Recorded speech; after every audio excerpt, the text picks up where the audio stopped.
आपके विधायक नाराज हैं, और अब तो बात यह आती है कि आप इतने नाराज हैं कि आप इस्तीफा भी दे सकते हैं।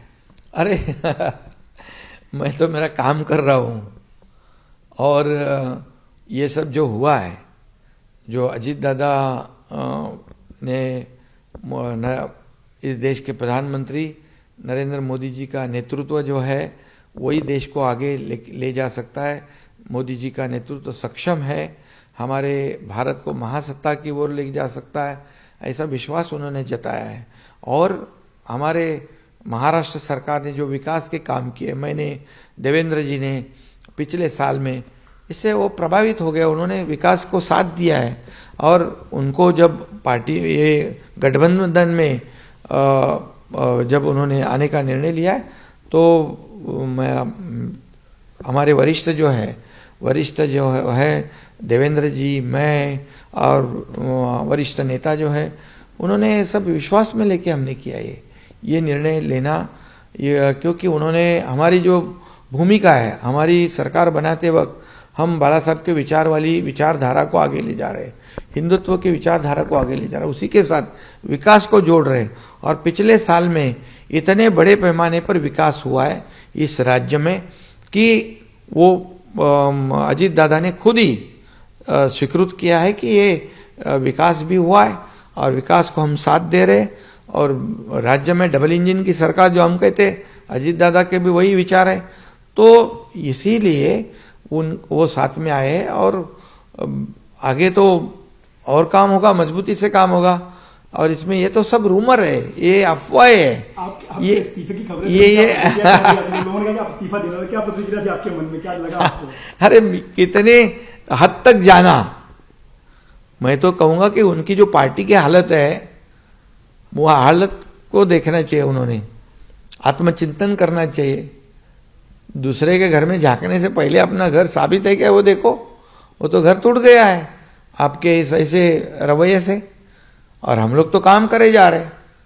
मेरी भी कल हमारे विधायक और सांसद जी से बैठक हो गई, उन्होंने भी कहा कि क्या है ये राजनीतिक वो जो प्लस का जो गणित होता है, ये समीकरण मराठी में कहते हैं बेरजेचं राजकारण, इसमें ये सरकार तो पहले से कहते हैं कि सरकार गिरने वाला है, सरकार जाएगा, मुख्यमंत्री जाएगा। वो तो जब सरकार का शपथ विधि हुआ तभी से वो चल रहा है, लेकिन दिन पे दिन ये सरकार मजबूत हो रहा है, मजबूत होते जा रहा है। आज 200 के पार हो गए हमारे विधायक तीनों पार्टी के मिलके।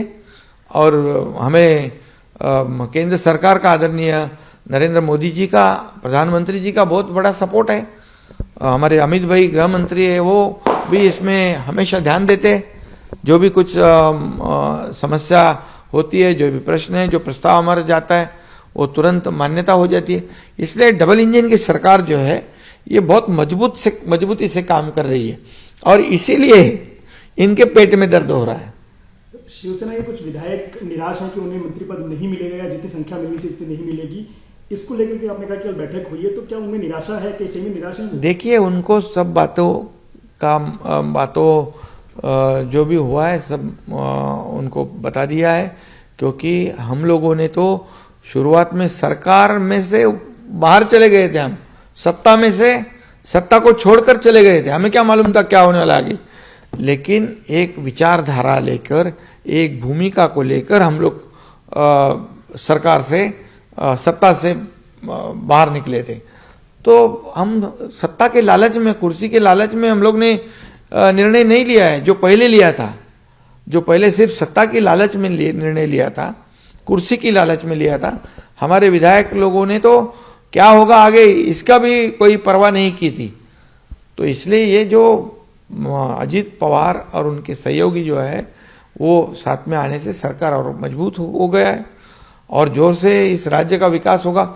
हम लोग देखिए, हम आम आदमी को बढ़ावा दे रहे हैं। ये हमारी सरकार जो है आम आदमी की, सर्वसामान्य लोगों के भलाई वाली सरकार, यही हमारा एजेंडा है। और मैं भी एक तो आम आदमी हूँ, मैं किसान का बेटा हूँ, एक ग्रास रूट से आया हूँ, और इतना सब काम हो रहा है, तेजी से डेवलपमेंट हो रहा है। हमारी सरकार जो है प्रो डेवलपमेंट है, प्रो पीपल है, और देखते हैं आप कितने बड़े बड़े पैमाने पर इंफ्रास्ट्रक्चर चालू है काम। देश में नंबर 1 का इंफ्रास्ट्रक्चर राज्य में शुरू है। फॉरेन डायरेक्ट इन्वेस्टमेंट जो है वो जब महाविकास आघाड़ी की सरकार थी तो गुजरात और कर्नाटक आगे गए थे। जैसे मैं और देवेंद्र जी सरकार हमने बनाई तो फिर हम लोग नंबर 1 पे आए। तो ये लोग चाहते हैं कि काम, और लोगों को चाहिए डेवलपमेंट, और ये डेवलपमेंट के मुद्दे पे ही और मोदी जी के नेतृत्व के माध्यम से ही अजीत दादा पवार और हमारे साथ आए, उनका हम लोगों ने स्वागत किया है। सर, शिवसेना उभाटा की तरफ से फिर एक बार दावा किया गया है कि आपके कुछ विधायक मातोश्री के संपर्क में है और वो वापसी करने के लिए देख रहे हैं, उनके बारे में विचार किया जा रहा है, लेना है कि नहीं? अरे 200 से ज्यादा इधर विधायक है, इधर इतनी मजबूत सरकार है। अभी जितने विधायक हमारे, उनके विधानसभा क्षेत्र में पिछले 2.5 साल में कितने पैसे फंड मिले, उसका अगर जायजा लेंगे तो पता चलेगा कि साल भर में उनको उनके विकास, चुनाव क्षेत्र के विकास के लिए काफी पैसे सरकार की वजह से मिले। सरकार ने उनको फंड्स दिए हैं, सरकार ने उनके चुनाव क्षेत्र के कई प्रकल्प है उसे मान्यता दी है, काम शुरू हो गए। तो जहां घर में बैठने वाले सरकार, घर में बैठने वाले मुख्यमंत्री के पास कौन कभी जाता है क्या उल्टा? ये तो अफवाह है, उन्होंने नाम तो बताना चाहिए कौन है उनके संपर्क में। ये तो अफवाह पहले दिन से है, शुरुआत से जब हम गुवाहाटी में थे तब से है। इतने लोग हमारे संपर्क में हैं, एक भी का नाम नहीं बताया। अभी बताओ, मेरी चैलेंज है। और हमारे सभी विधायक जो है चुनाव क्षेत्र में काम हो, विकास हो, जिन्होंने उनको चुन के दिया है उनको न्याय मिले, यही भावना हमारे विधायक लोगों की है और सांसद जी की है, वो हम कर रहे हैं। शिवसेना सरकार में है, भाजपा सरकार में है, एनसीपी भी आ गई है। अब लोग कह रहे हैं कि कांग्रेस से भी कुछ लोग सरकार में आने के लिए उत्सुक हैं और उनसे कुछ बातचीत चल रही है। अशोक चौहान का भी नाम आ रहा है सामने। नहीं, अभी मुझे पता नहीं उस पर, अभी मेरी किसी से चर्चा नहीं हुई है। लेकिन ये सरकार बहुत मजबूती से काम कर रहा है। 2024 के लोकसभा का चुनाव जो होगा वो आदरणीय नरेंद्र मोदी जी प्रधानमंत्री, उनके नेतृत्व में इस महाराष्ट्र में 45 प्लस ये सीटें आएगी। इतनी बड़ी ताकत है और इतने बड़े बड़े काम हम लोगों ने किए हैं। और इसके बाद जो विधानसभा का चुनाव है उसमें भी पूरे थम्पिंग मेजोरिटी से अभी हमारे पास 200 से ज़्यादा लोग हैं। तो निश्चित रूप से ये ऐतिहासिक रिकॉर्ड ब्रेक दोनों चुनाव हो गए और इसी से डर गए हैं सामने वाले, और इसी से ऐसे उठपटांग बातें करते हैं।